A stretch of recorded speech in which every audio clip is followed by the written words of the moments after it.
everybody. How are you doing? I hope all you're doing well. So, my name is Barber223, and today we are back again with another video. So, I've been working on something recently and just wanted to release it for you guys. It's a Stamina Templar build.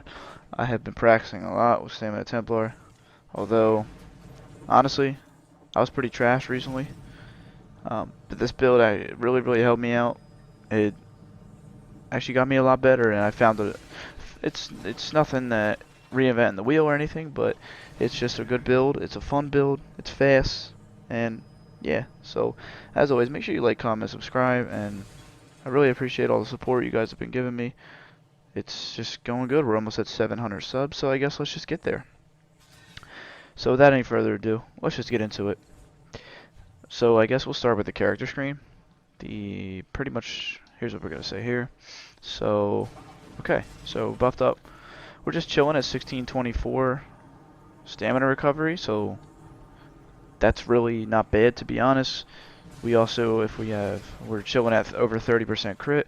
We got 28k resistance, 25k physical resistance, 30k health.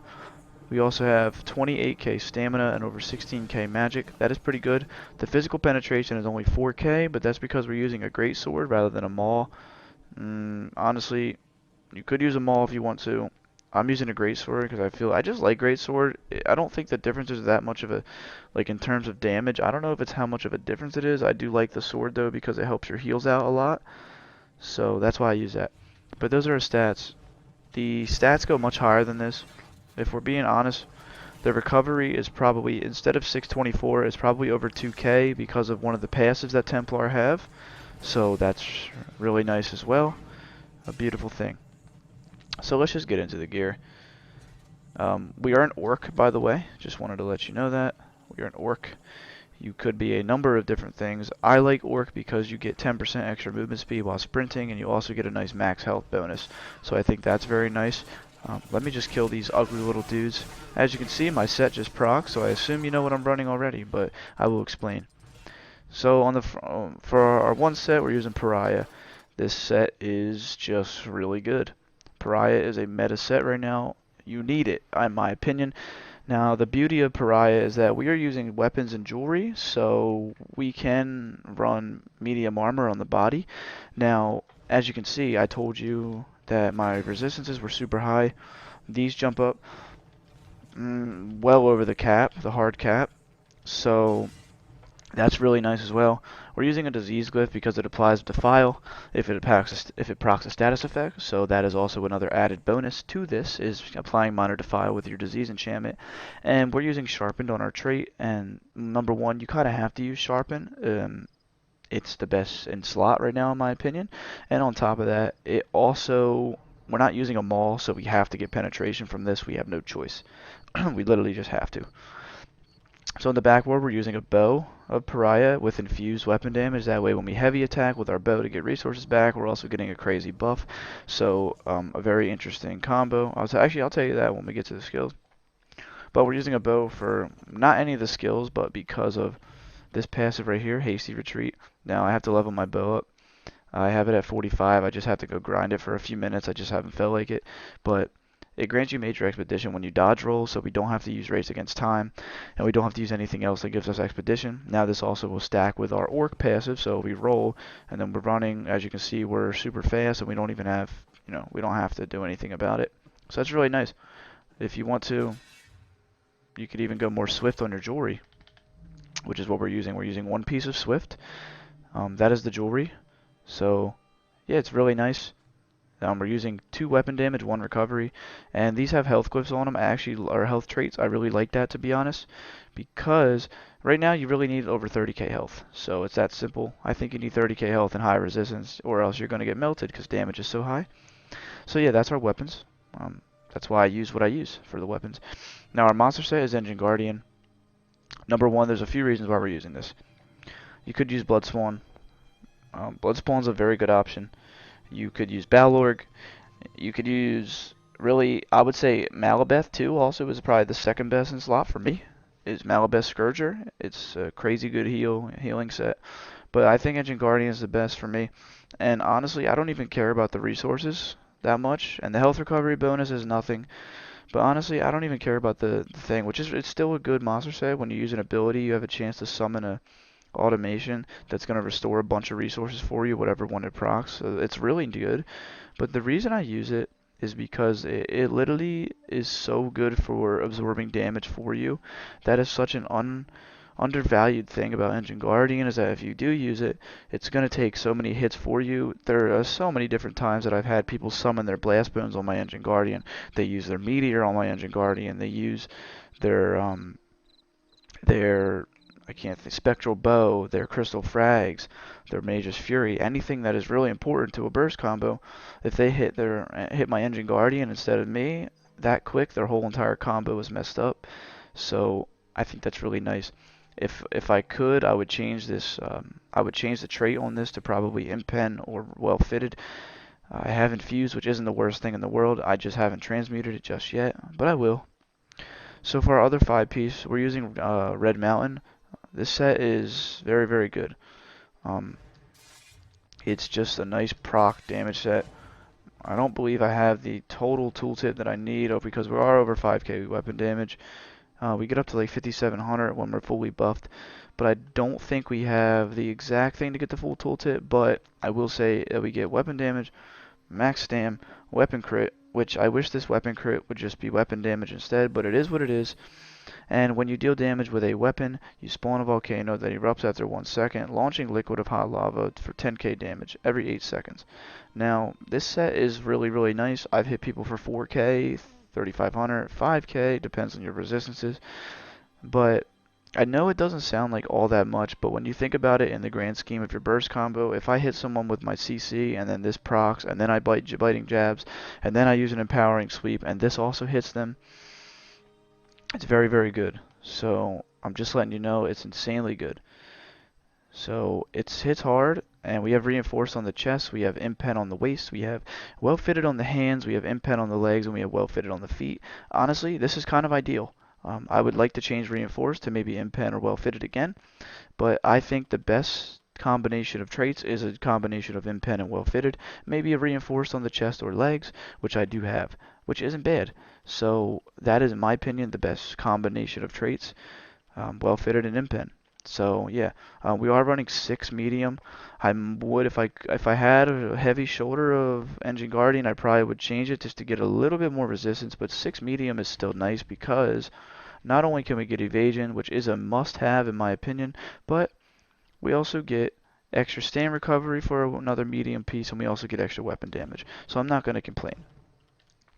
So that is the gear. Now, if you want another option, what you could possibly do, if you really, really want to, you could train out Red Mountain for Deadland Assassins. Now, Deadland Assassins is another set that's very similar to Red Mountain. This set is just another proc set, but the reason this one's very good is because you get way more weapon damage. As you can see, instead of 5100, we're almost at 5600.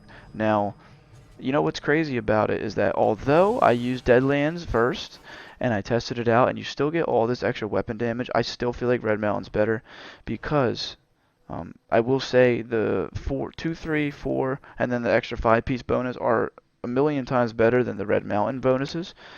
The problem with Deadlands for me personally is the 5-piece. Now, you do get weapon damage, you get max stam, and then the 5-piece gives another 200 weapon damage, which is the reason why it's so good.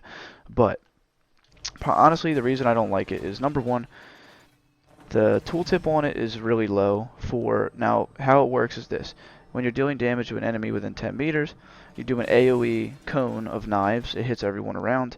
It deals that 5,000 physical damage. Now, if you hit them and they have 50% health or less, they bleed for 9,500 physical damage or bleed damage.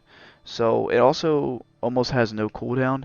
But the reason I have an issue with this one is because it's really not that easy to hit them with this under 50% health. Like, I'd rather have Red Mountain be able to hit them at all times randomly rather than having, you know, Deadland Assassins randomly having to consciously control it.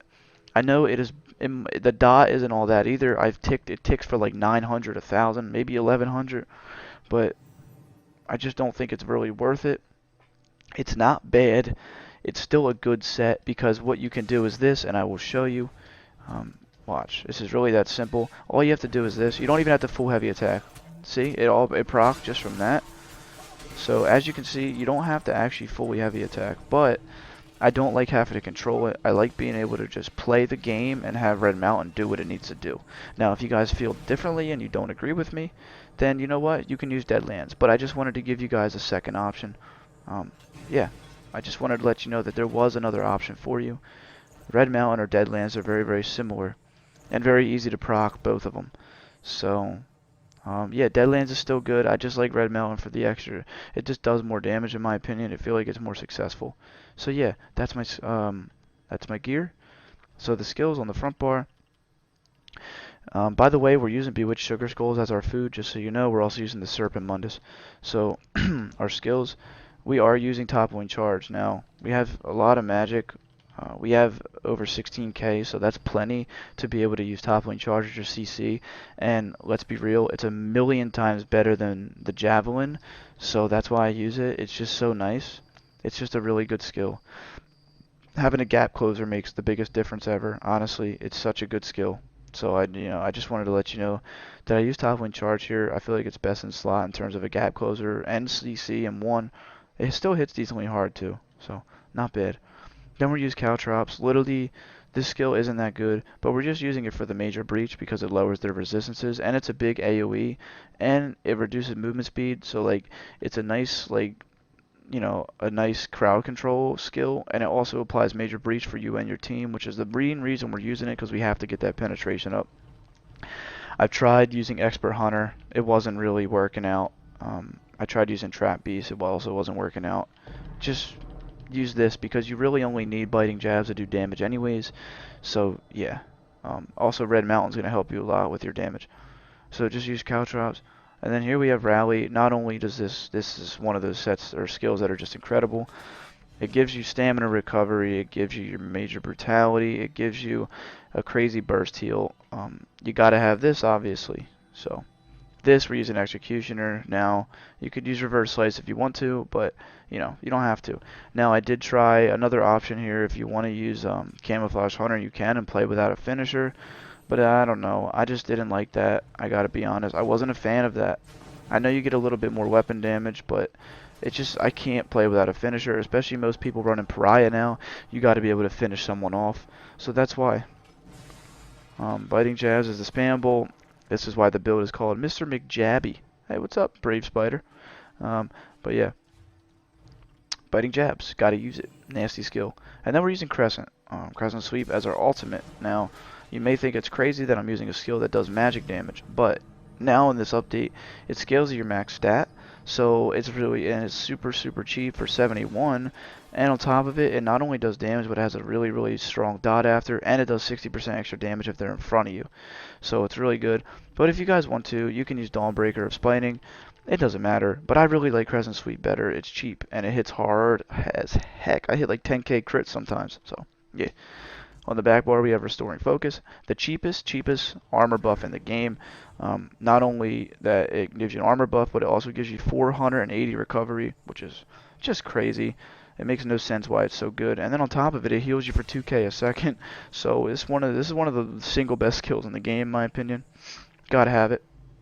And then Extended Ritual. Use this morph. Do not use the other morph. You need this morph. It cleanses more effects. You're never really going to run out of magic, honestly. You can use this all the time. It's going to be very difficult to run out of magic, honestly. So, yeah. We're also using Repentance. It's going to give you passive recovery for slotting it. And on top of it, if you're playing a BG, if you're playing Imperial City, Repentance is going to be great because there's going to be a lot of corpses. So, very nice. Very underrated skill. And then, of course, we're using Resolving Vigor. It's just a must because it's just a great heal. You gotta have it up at all times. It's like your rapid regen. Same thing. And then lastly, we're using Shovel. This skill is a must on Stamina Templar. It is a must. You gotta have this passive damage reduction. The best part about it is we're running Pariah, So we get maxed out resistances, and we also are able to run 5 medium to get the crazy weapon damage bonus and get the major evasion. So super damage mitigation here. And on top of it, I like this morph because you get 6 seconds of snare immunity. So if you pop this, you roll, you're gone. You're gone. No one's catching you. No one's catching you. It's so nice. So you could use the one that gives you major expedition, but why do that when you can just pop this, roll, and they can't snare you, and they can't do anything about it. You can just get away and create distance. That's how I survive. So I think it's so nice, being able to just pop this, hit a roll, and you're gone. So yeah. And then lastly, we're using Remembrance. If you guys have your Stygic Order leveled up, you could slot that skill there, the Undo. That's very nice. If you're in a team and you want to have your synergy, you can use Nova. If you want to use the bow alt, you can use the bow alt. It's really whatever you want. If you want to use, I don't know, Dawnbreaker on the back bar, go ahead. But it's really up to you. So there you go. Yeah. So that's the skills, guys. There really isn't much to it. I kind of just wanted to give you the build. It's not that detailed. It's not that difficult to understand. The rotations aren't that bad. I mean, it's this simple. You pop a Caltrops. Where's an enemy? You pop the Caltrops, you hit them with a gap closer, you light attack, you hit them with you finish them. It's really easy, guys. As you can see, the build hits hard. I'm going to drop a gameplay video in the description, but it's really good. So I have a lot of fun. We're also using tri potions for the recoveries. I'm also an orc, as I said. So yeah, I have a great time using this build. It's really fun. I've been enjoying the heck out of it. If you want to use Deadlands, I fully support it instead. Just know that it's a little bit harder to maintain. Not really maintain, but it has a longer cooldown, and it's a little bit harder to time. If you can hit them under 50% health, it's very nice. But yeah, that's about it, guys. I'm not gonna do. I mean, I'll do CP, I guess, just to tell you what I'm running real quick. But I have AOE damage, I have crit resist, I have extra stam and extra weapon damage, and then on the other tree, I have CC immunity damage reduction, extra recovery, extra armor, and extra health. That's just what I'm running right now. Honestly, guys, I play no CP and BGs, so I can't really go into CP that much and have a valid opinion on it. I don't want to say something I don't know. That's just silly. So, yeah, that's about it, guys. Thank you so much. I hope all you enjoyed this build. I hope you all give it a try. It's something I've been really enjoying. You know I'm not one. If you've been subscribed to me for a while now, you know I'm not one of the people that like to use proc sets. But Red Mountain is a lot of fun, and I mean, why not just enjoy a few sets, you know? So, thank you, everybody. Have a good one, and yeah, thanks for the support. See ya. Check out the gameplay in the description as well.